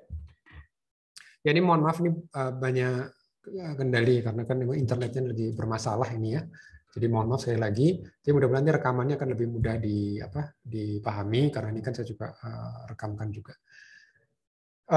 Ada yang mau diklarifikasi dari apa yang saya sampaikan? Silakan. Assalamualaikum Pak, boleh tanya Pak? Boleh. Waalaikumsalam. Assalamualaikum warahmatullahi wabarakatuh. Pak, ini sebenarnya pertanyaan yang kemarin. Yang waktu saya presentasi itu mengenai somatik dan germline. Ya. Setahu saya kan kalau misalkan leukemia itu kebanyakan itu dari germline ya Pak. Apalagi kalau yang LLA, leukemia limfositik akut, biasanya terjadi pada anak-anak kan. Saya ingat itu waktu dulu koas suka periksa itu kan pada di departemen anak. Nah, tapi kalau dibandingkan dengan yang terjadi dengan istrinya Pak SBY, Ibu Ani Yudhoyono kan kemarin kanker darah juga ya Pak, dan itu kan cepat sekali, kayaknya beliau nggak lama tuh meninggal kan. Itu termasuk yang mana ya Pak ya? Itu aja. Makasih banyak. Iya, Assalamualaikum. Waalaikumsalam warahmatullahi wabarakatuh. Ya, jadi gini dong. Jadi pertanyaannya kalau saya boleh ulang ya, apakah itu termasuk mutasinya germline ya? Karena kan ini ditemukan di sumsum tulang. Betul ya Dokter Ea ya? Iya Pak, benar. Oke. Ya, jadi begini. Jadi kalau yang namanya germline itu by definition dulu ya, by definition dia berarti mutasinya ditemukan di seluruh sel tubuh. Oke, di seluruh sel tubuh. Jadi kalau itu adalah betul-betul germline, maka misalnya ada kasus seperti istrinya kayak Bu Ani gitu ya, atau kasus yang tadi dokter sampaikan, itu mestinya kita bisa ambil dari misalnya nih bakal swab. Kan ada sel juga nih di permukaan rongga ini mulut kita, ya kan? Nah, kalau misalnya mutasi ditemukan di situ sama dengan mutasi yang ditemukan di sel leukemia, berarti itu namanya germline. Oke, hanya saja Dok, setahu saya, untuk manusia leukemia itu saya belum menemukan nih kasus yang germline. Kecuali mungkin dia dalam konteks sindrom. Saya mungkin perlu cek lagi ini. Kalau di mencit ya, kan mencit itu kan punya gen P53 sama kayak manusia. Manusia juga punya gen P53. Gen P53 kan gen penekan tumor kan. Nah, kalau di mencit, ketika kita mutasi gen P53-nya, itu banyak muncul limfoma. Ya, Pak, itu yang paling dominan. Kalau di manusia, kalau mutasi gen P53 yang dominan itu gen payudara, osteosarkoma, gitu kan? Bukan osteosarkoma, sorry. Payudara sama kolorektal mungkin kali ya. Tapi payudara itu pasti itu kalau Liver-Romaine syndrome itu banyak gitu payudara di sana. Jadi ada sedikit perbedaan antara manusia dan mencit. Nah, kalau di manusia memang jarang sekali ditemukan mutasi germline untuk kasus limfoma.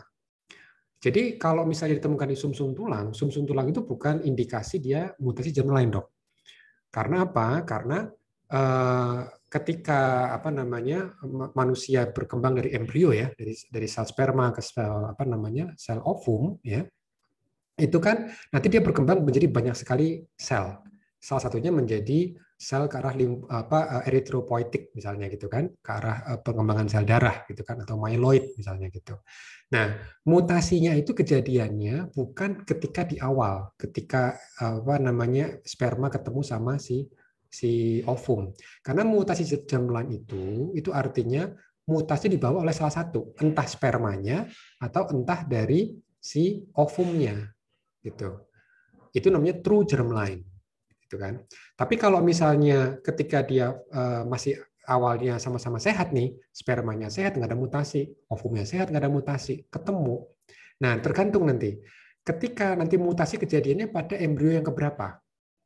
Kalau misalnya kan embrio kan berkembang nih dari 2 menjadi 4 menjadi 8, 16 berikutnya kan. Nanti kan ada namanya saya juga mulai lupa nih, morula, blastula, masih ingat ya itu kan. Terus nanti kan ada diferensiasi lagi kan, ektoderm, mesoderm. Ini saya bukan ahli fisiologi, mungkin Dr. Dini lebih tahu itu. Nanti mutasinya itu di titik yang mana kejadiannya? Kalau mutasinya nanti di titik ketika muncul secara diferensiasi ke mesoderm atau ektoderm, gitu kan, itu berarti bukan germline lagi, karena berarti hanya mengefek sebagian sel saja, gitu, ya. Jadi kuncinya di situ. Kalau itu emanglah germline, berarti kita bisa menemukan mutasi yang sama di tumornya dan di sel normal. Gitu. Itu namanya konsep germline. Makanya kasus kanker karena germline itu sangat jarang. Nggak, maksudnya kalau untuk payudara lumayan ya, sekitar 10% lah. Jadi kalau solid tumor itu dari 100 pasien, kita bisa ekspektasi dari 100 pasien CA solid tumor itu mungkin 10-15% itu dia punya bawaan. Jadi dia itu mewarisi entah dari ayahnya atau dari ibunya gitu. Tapi kalau leukemia setahu saya itu mayoritas, mungkin saya juga belum menemukan nih contoh yang bagus untuk germline kasus leukemia. Makanya kan kalau kita lihat keluarganya Bu Ani, ya kan, yang karena kan Bu Ani aja, gitu kan. Tapi kalau misalnya nih Bu Ani kena, terus nanti anaknya Bu Ani salah satunya, cucunya, sampai cicitnya misalnya gitu kan, kalau dia berenteng seperti itu indikasi kuat berarti ada mutasi germline. Karena terus ke bawah. Tapi kalau kita lihat kasus leukemi, jarang kan. Yang kena ya dalam keluarga itu ya dia aja gitu. Yang lainnya nggak terekspos. Kalau payudara, rahim, kolorektal itu ada itu.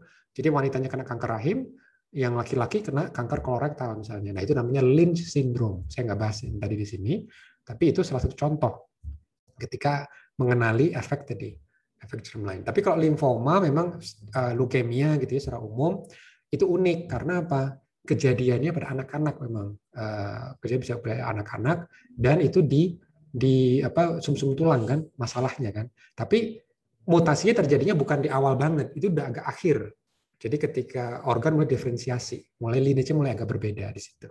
Jadi nggak bisa dikatakan germline dok ya. Dia masih tetap somatik. Okay. Makasih Pak Ahmad. Pak, satu lagi Pak, itu kalau boleh. Kita menghitung cancer tadi mungkin saya nggak kurang paham. Yang menghitung cancer yang 5-year survival rate itu dengan perhitungan studi prospektif itu ya Pak, yang tadi Bapak bilang. Kan kita suka ada nih 5-year survival rate kalau pada cancer gitu. Oh oke. Nah itu data epidemiologi dok. Jadi sebetulnya setiap negara itu kan namanya registrasi kanker nasional ya. Dan dia itu selalu men-tracking. Jadi, nah ini di Indonesia emang tantangan. Karena di Indonesia itu kita nggak punya death certificate ya. Artinya orang meninggal tuh ya nggak jelas. Misalnya dia pernah dirawat di Darmais misalnya. Terus dia meninggal di rumah. Saya nggak yakin loh bahwa dia tuh lapor ke Darmais gitu kan. Dan dia keluar nih patologi reportnya. Dia meninggalnya itu memang karena kankernya. Kan bisa jadi kan misalnya tabrakan kan. Kalau tabrakan itu bukan karena kankernya gitu. Jadi dia bukan meninggal karena kanker. Itu jangan dimasukkan ke registrasi gitu kan. Karena cost of death-nya beda gitu. Nah, untuk negara yang bagus seperti Taiwan, itu namanya Singapura juga punya. Itu mereka tracking semua. Jadi ada death certificate-nya. Dia pasien kanker, meninggalnya karena kanker. Nah, itu dicatat juga di usia berapa. Dan berapa lama setelah diagnosis, dan stadiumnya stadium apa. Nanti kita bisa lihat kan. Jadi 5-year survival rate-nya kan kelihatan tuh, time diagnosisnya kapan, terus dia meninggalnya itu kapan. Nah, di Indonesia, ya saya juga tahu sih, emang struggling. Karena gimana ya dok? Karena kan pekerjaan ini kan pekerjaan membosankan kan. Nggak ada panggungnya masalahnya, kan nyatetin orang gitu. Tapi itu data penting banget sehingga supaya kita tahu kan bahwa apa yang kita lakukan pada pasien itu betul-betul ada perbedaan. Makanya kemarin waktu BPJS itu tarik ulur di situ. Perusahaan farmasi mengatakan obat ini bagus, di luar negeri hasilnya bagus, bisa memperpanjang survival. Dokter kita agak ragu, bener nggak sih gitu kan? Soalnya apa? Karena kita juga data baseline kita itu juga masih agak abu-abu gitu kan. Malah kadang-kadang kebalik gitu kan datanya, loh dikasih obat ini malah cepat meninggal gitu kan. Nah jadi kenapa nih? Apakah memang pasien kita beda daripada pasien di luar negeri? Itu tantangan tuh dok. Tapi sebetulnya untuk menghitung tadi itu dasarnya adalah epidemiologi. Itu namanya registrasi kanker itu. Jadi sebenarnya kalau ada tulisan 5-year survival rate yang kita baca itu bukan di Indonesia ya Pak? Ya, asumsi kita gini dong. Kan walaupun di luar negeri mungkin di San Antonio kali Pak. Ya bisa. San Antonio jelas banget itu. Rapi sekali mereka di sana. Iya dong. Ya. Makasih Pak Ahmad. Makasih banyak Pak. Assalamualaikum. Waalaikumsalam warahmatullahi wabarakatuh. Soalnya kalau bikin surat kematian itu kita nggak sedetail itu Pak. Oh ya? Sulit ya? Kesulitan di mana ya sebetulnya ya?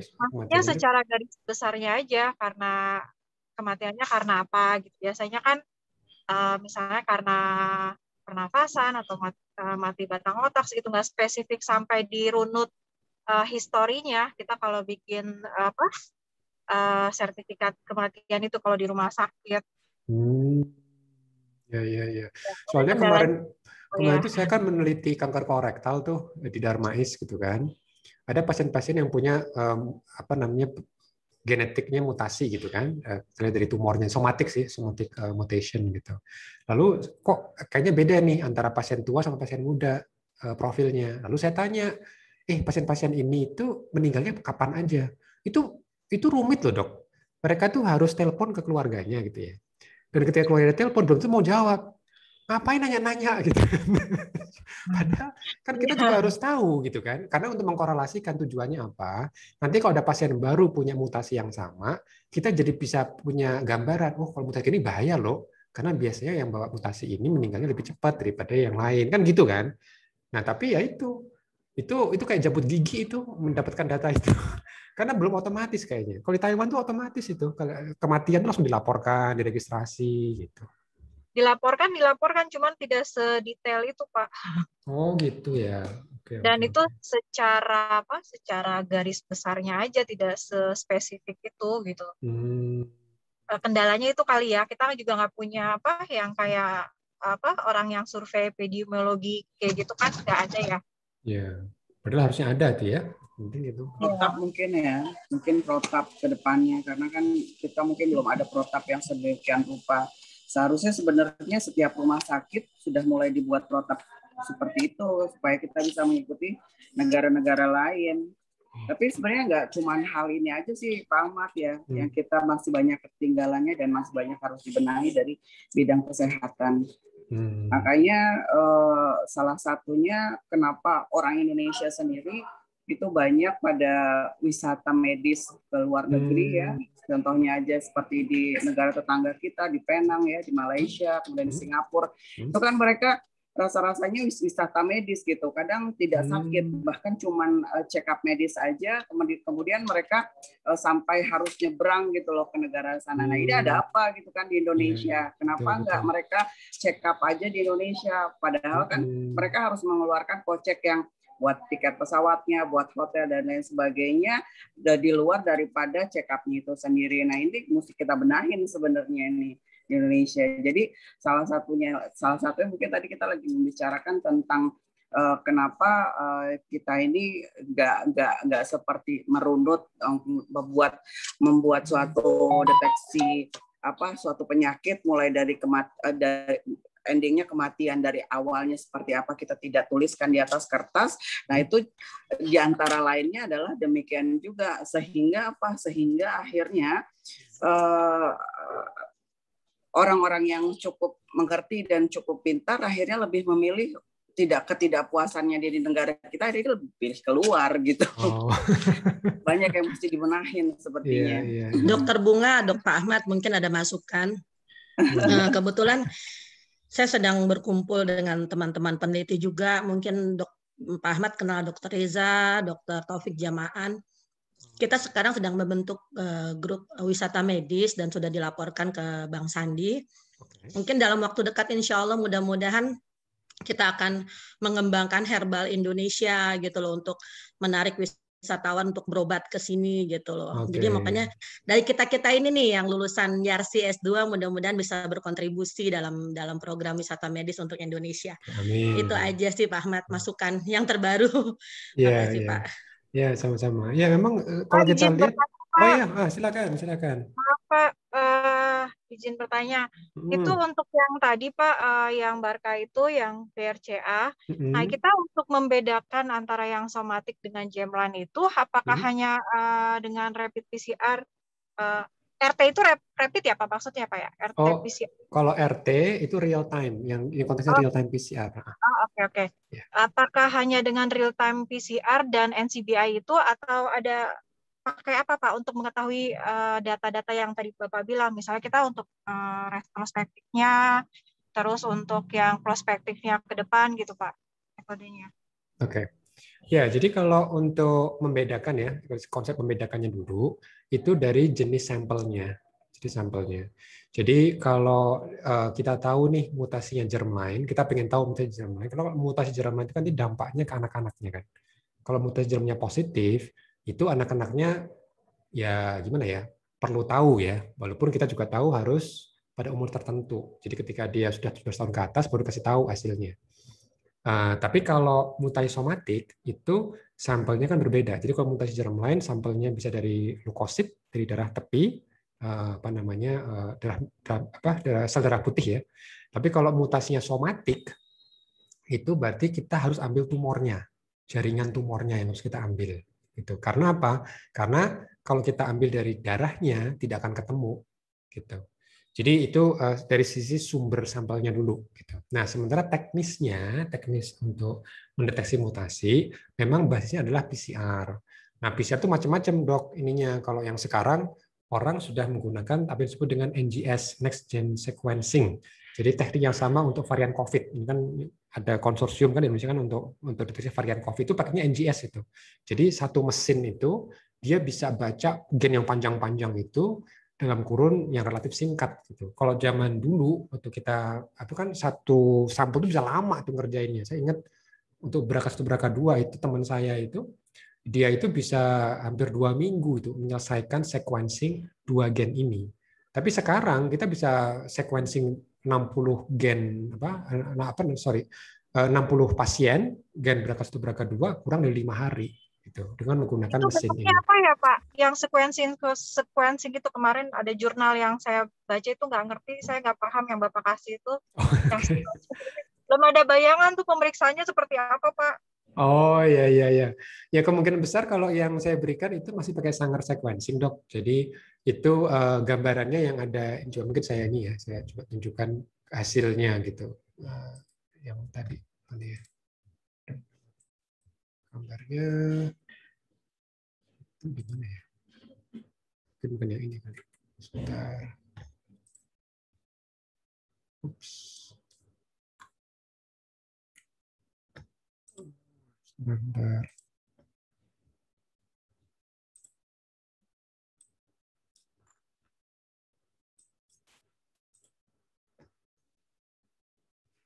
Oke. Ya, jadi kalau apa namanya teknik sequencing itu gambarannya, oke, di sini ada yang ini enggak ya?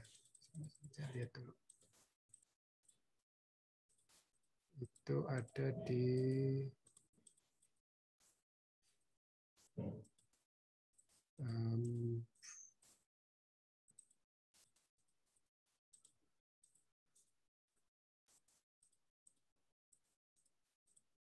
oke, mungkin ini kali ya. Coba ini saya share gambarnya.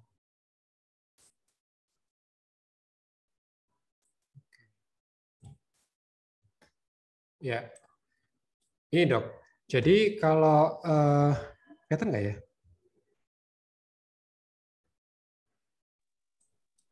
Ini seperti ini. Jadi kalau yang namanya Sanger sequencing itu bentuknya hasilnya seperti ini.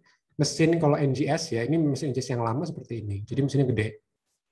Cuma kalau mesin udah pakai NGS itu keluaran hasilnya itu kayak teks aja, udah kayak tulisan, kayak di FASTA format. Tapi kalau yang teknik lama itu keluarnya kayak ini, kayak pita-pita seperti ini, gitu. Pita-pita apa namanya pita dari G, A, T, C-nya gitu. Nah, coba pertanyaan dokter sebetulnya pertanyaan persisnya gimana, dok? Bisa diulang?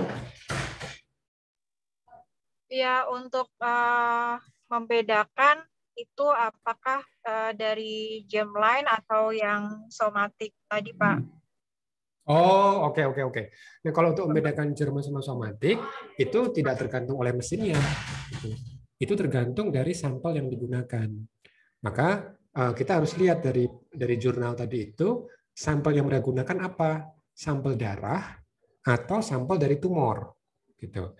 Kalau mereka menggunakan sampel darah ya dari peripheral blood misalnya, berarti kita tahu mereka desain penelitiannya mencari mutasi germline karena dari darah, gitu ya. Karena kan tumor solid ya, tumor solid. Tapi kalau misalnya leukemia beda lagi ya. Kalau dari misalnya leukemia itu kan sel darah, tapi sel darah itu belum tentu germline. Jadi pemeriksaan mutasi germline itu konteksnya adalah tumor solid, ya kan? Dan kita bisa melihat dari sel darahnya, gitu.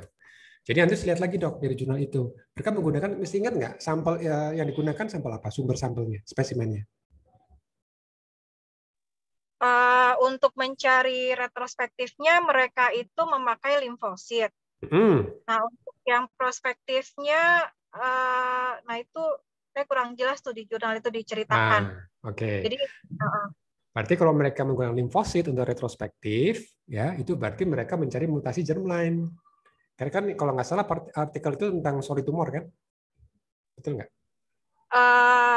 Ceritanya ada wanita sedang konseling dan ternyata ditemukan 2 mutasi BRCA itu, tapi dikatakan fenotipnya itu belum tentu patogenik. Nah itu saya nggak paham Pak. Maksudnya kita menemukan dia ditemukan mutasi, tetapi dia belum tentu patogenik tuh. Saya masih belum paham tuh Pak. Ya itu nanti menarik nih besok presentasinya. jadi memang gini, apa namanya, menentukan mutasi patogenik apa tidak. Ya, kemarin kalau kita belajar bioinformatik, yang paling jelas ini kita bisa yakin patogenik atau bukan, kalau hasil mutasinya itu menimbulkan apa disebut dengan trunkasi. Jadi misalnya gennya sepanjang ini gitu kan. Dari codon 1 sama codon 200 misalnya. Oke. Nah, di codon ke-100 dia itu merubah asam amino katakan alanin menjadi stop codon. Berarti kan nanti si protein itu nggak sampai 200, dia cuma berhenti di angka 100 kan, codon ke-100. Berarti namanya trunkasi, kepotong dia. Nah, kalau mutasi seperti ini, Dok, atau juga mutasi delesi ya, kan seperti kemarin kan banyak presentasi mutasinya delesi out of frame gitu kan. Itu bisa dibilang patogenik. Coba dilihat lagi di papernya ya. Kalau mutasinya itu substitusi, misalnya nih, alanin menjadi treonin misalnya, atau tyrosin menjadi asparagin misalnya gitu. Jadi substitusi, jadi mengubah asam aminonya aja. Oke, itu yang nyusahin memang. Kita nggak yakin apakah mutasi ini patogenik apa tidak. Nah, salah satu caranya adalah ya kita follow up. Jadi saat ini kita belum tahu, tapi kita menunggu nih orang wanita-wanita yang lain dengan mutasi yang sama, ya kan? Ketika mereka masih menjelang berumur, kena kanker nggak? Dan berapa banyak orang yang mutasi yang sama kena kanker? Gitu. Karena kita harus lihat juga, ada nggak orang yang punya mutasi yang sama dan nggak pernah punya kanker? Dan prevalensinya tinggi. Misalnya nih, mutasi dari alanin ke treonin misalnya gitu ya, alanin ke treonin. Itu prevalensi di populasi ada berapa banyak? Kalau di populasi itu lebih dari 1% yang punya mutasi ini, berarti kita bisa yakin ini bukan mutasi patogenik karena terlalu umum. Kenapa? Karena kanker itu kan jarang. Kanker itu kalau di Indonesia itu kan estimasinya untuk payudara ya, itu kan 40 per 100.000. Kalau di Amerika itu 80 per 100.000. Nggak sampai 1%. Gitu. Makanya kalau ada mutasi, ternyata setelah kita lihat di database, pangkalan data gitu ya, oh yang mutasi nih jarang banget, yang mutasi ini kok banyak banget, lebih dari 1%. Ya udah kita bisa tutup mata, ini kemungkinan bukan patogenik, gitu kan? Nah, tapi ada kalanya belum ada yang meneliti nih di populasi manapun varian ini karena baru kita yang menemukan. Nah, ini kita juga agak susah. Dari prediksi bioinformatik ini hanya substitusi, aja mengubah asam amino. Dari prevalensi belum ada yang melaporkan. Nah, berarti biasanya kita mengatakannya itu varian of unknown significance. Jadi clinical utility-nya, makna klinisnya kita juga nggak tahu